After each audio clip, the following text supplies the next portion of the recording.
का रास्ता ना बिल्कुल भी सीधा नहीं था। अगले 10 साल तो फ्रांस के लिए भारी उथल-पुथल वाले रहे। देश पहले बना संवैधानिक राजतंत्र, जहां राजा की ताकत कम कर दी गई। फिर राजशाही पूरी तरह खत्म हो गई और फ्रांस एक गणतंत्र बन गया। यहां तक कि राजा को गिलोटीन पर चढ़ा दिया गया। और इसी पूरी अराजकता और खून खराबे के बीच से एक नया तानाशाह उभरकर सामने आया, नेपोलियन बोनापार्ट।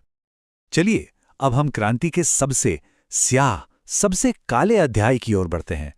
एक ऐसा वक्त जब आज़ादी के नाम पर ही हजारों लोगों को बेरहमी से मौत के घाट उतार दिया गया। इस दौर को इतिहास में आतंक का राज या रेन ऑफ टेरर के नाम से जाना जाता है। और इस खूनी दौर का सबसे बड़ा प्रतीक था गिलोटीन। कहा तो गया था कि यह मौत देने का एक तेज और मानवीय तरीका है, लेकिन बहुत जल्द ये क्रांति के दुश्मनों को, या बस जिन पर शक भी होता था, उन्हें हमेशा के लिए चुप कराने का एक भयानक हथियार बन गया था। इसका वो गिरता हुआ ब्लेड आतंक का दूसरा नाम बन गया था।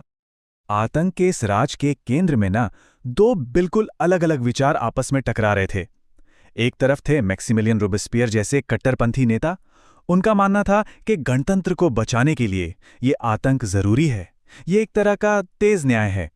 लेकिन दूसरी तरफ कैमिली डेसमोलिन्स जैसे कई लोग थे जो सवाल उठा रहे थे कि क्या आज़ादी के नाम पर इतनी क्रूरता, इतना खून खराबा, क्या ये सही है?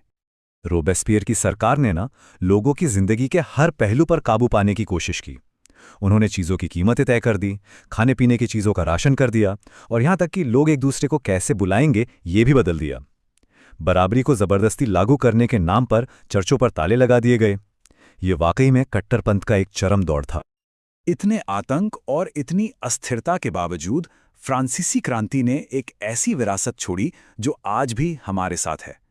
तो चलिए अब देखते हैं कि वो कौन से विचार थे जो हमेशा के लिए जिंदा रह गए। तो आतंक के राज के बाद फ्रांस में एक कमजोर सरकार आई, जिसे डायरेक्टरी कहा जाता था। देश में राजनीतिक अस्थिरता का माहौल था, और इसी का फायदा उठाया एक बहुत ही चालाक और महत्वाकांक्षी मिलिट्री जनरल नेपोलियन बोनापार्ट ने। उसने सत्ता पर कब्जा कर लिया और क्रांति से मिले गणतंत्र को खत्म करके खुद को फ्रांस का सम्राट घोषित कर दिया।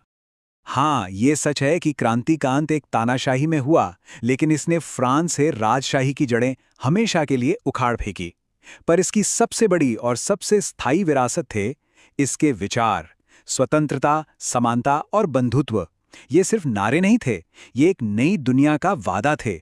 और ये विचार कि असली ताकत किसी राजा में नहीं बल्कि जनता में होती है, इस एक विचार ने इतिहास को हमेशा के लिए बदल